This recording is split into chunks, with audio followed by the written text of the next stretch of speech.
So you are probably renting in New York City if you're watching this video, and you may be wondering when the right time is for you to buy. Should you buy something or should you just keep renting? We're going to talk about this topic in today's video. And of course, if you are buying, be sure to check out houseit.com to learn how to save money through a buyer closing credit on your purchase. We can save you thousands of dollars.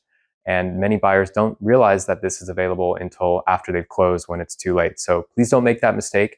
And do check out houseit.com to learn more. And of course, you can also use our buyer closing cost calculator for a detailed estimate of your potential closing costs should you decide to buy something here in New York City. So let's go ahead and get started.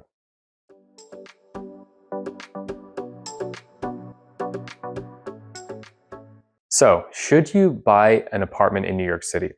Let's say you've been renting for many years and you intend on living in New York City for the foreseeable future. Does that mean you should buy a property? Well, we're going to address this in today's video, but we want to start by going over a couple of justifications that you probably shouldn't use if you're thinking about buying a property in New York City. The first justification is that, prices are going up. I should buy something right away before I get priced out.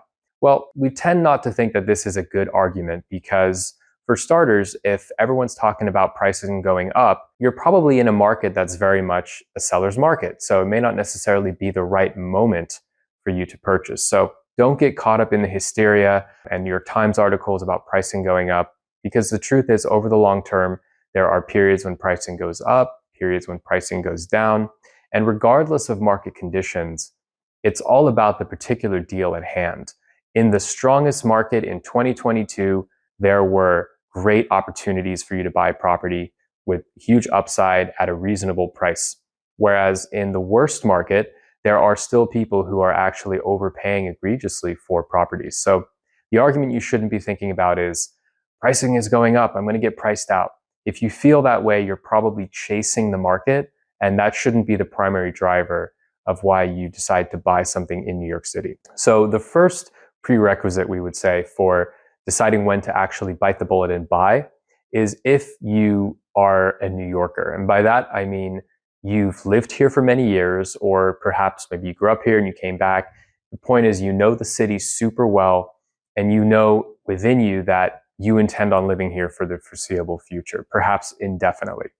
Because at that point, you don't have to worry so much about the risk of leaving and having to sell and incurring large closing costs. So if you have been in the city for many years, and you intend on being here indefinitely, it definitely makes a strong case for you to consider biting the bullet and actually purchasing. Now, the second prerequisite, so to speak, of deciding when the right time is to buy is if you feel that you know the city super well and you know yourself. And what I mean by that is, you know what parts of the city you like, you know what parts of the city you don't like.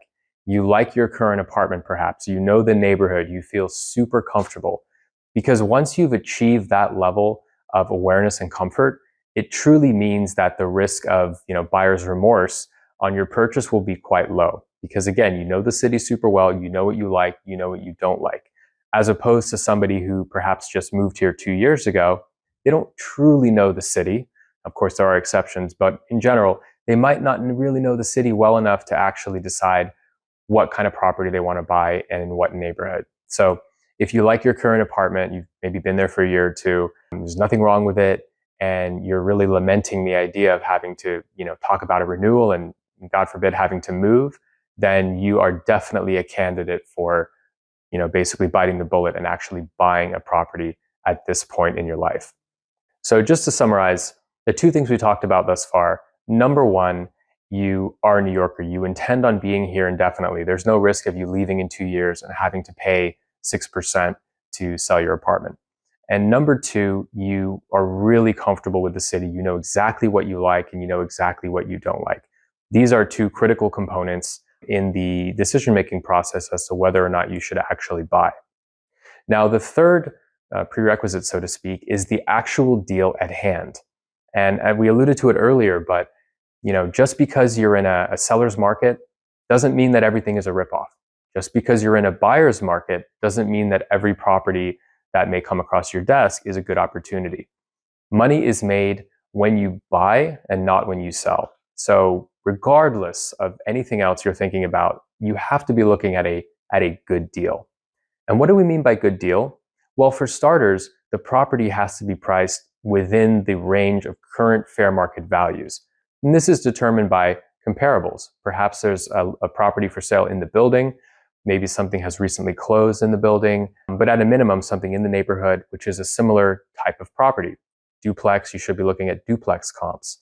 Pre-war building, you should be looking at pre-war buildings. So if you get a degree of comfort as to the pricing, the valuation, and make sure that it's representative of fair market value today.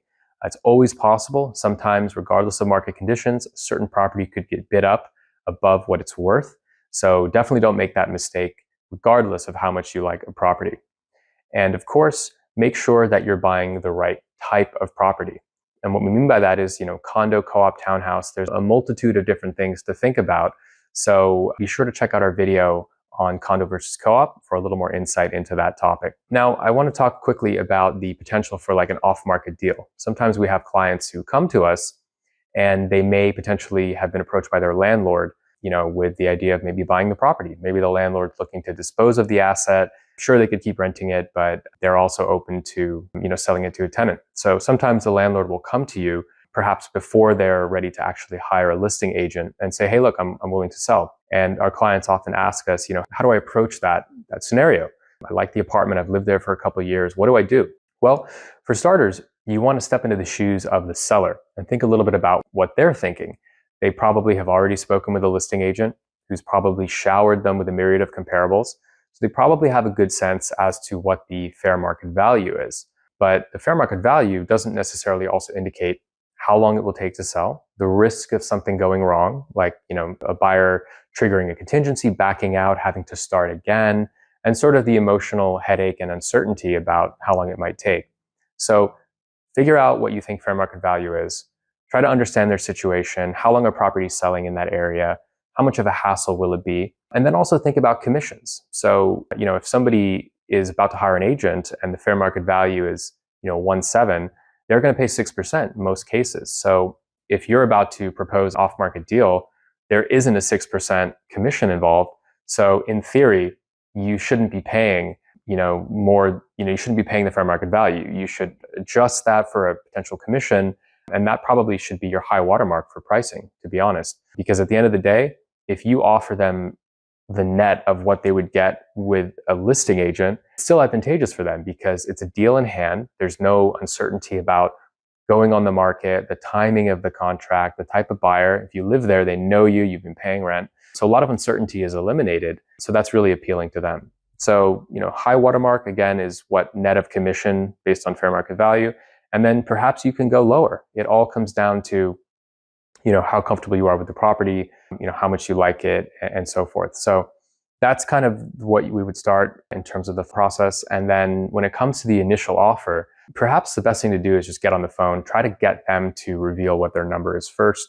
A lot of the times it's helpful to check what they paid for the property, just because that in many cases is driving what they're willing to sell it for, even if it's totally off compared to fair market value. So think about that as well. And make sure when you submit that offer, ideally, again, you've gotten them to reveal their number first. But when you submit the offer, don't submit any sort of egregious lowball. Because in New York, New Yorkers, as they say, very proud people. And there are a lot of sellers out there who, if you offend them, even if you're willing to just reset and come in with a higher number, they'll never forget that you tried to humiliate them. And quite frankly, they will burn down the apartment before selling it to you if you have, insulted them or, hurt their pride in any way. So be careful with that number you submit. It should be the lowest possible number you think would actually initiate a dialogue, as opposed to, having them come back and not countering or basically ending the dialogue altogether. So we'll create another video about that specific scenario, but just wanted to touch on that in case you happen to be thinking about buying your current apartment from your current landlord. So we hope you found this video to be helpful. Again, just to summarize, don't feel pressured to start, thinking about buying instead of renting just because it's a hot market. People are telling you that pricing goes up over time. I mean, it is true over the very long term that pricing goes up. But again, there are periods. It all comes down to the actual property you're thinking about, that whether or not it's a good deal. So make sure you are super familiar with the city. You know what you like, you know what you don't like. You intend to be in the city for a very long time. You have a good opportunity in front of you. And if all of those things materialize, definitely think about buying the property for all of the reasons that people probably have told you. There are advantages to buying. You have certain tax advantages with respect to mortgage interest deductions. You have, of course, a better quality of life. You don't have to worry about rent getting jacked up, having to have an awkward negotiation every year or two, having to move. Every time you move, your furniture gets damaged by the movers. You don't have to worry about all that headache. And then, of course, pricing does go up over the long term. And keep in mind that, even if you think, hey, I have 300,000, I could just put that in stocks and, get 6 or 7% per year. That's certainly true. But remember that with, purchase, you have this unique opportunity to finance a huge amount of money in a non-mark-to-market term financing structure. Unheard of. There's no other way you can get that kind of financing with any other property. So the point is, the leverage actually makes buying the right property a lot more lucrative over time versus simply just putting your down payment amount in stocks, because you have a larger amount of basically, money, assets with upside versus simply just putting it in the market. So we hope you found this to be helpful. And again, reach out to Houseit. We can teach you a little bit more about our rebate program and how you can save up to 2%, in some cases more, through a Houseit buyer closing credit. Just to throw out numbers, if you're buying a $2 million place, we rebate clients something around $40,000, give or take, for that type of price point, which can be enough to eliminate your closing costs in the case of a co-op, and certainly in the case of a condo. Condo has higher closing costs, but it will significantly reduce the amount of cash you have to put forward in closing costs at the closing table. So any questions, please leave them below this video. We hope you enjoyed our content, and if you do, please subscribe, and we hope to see you on the next one.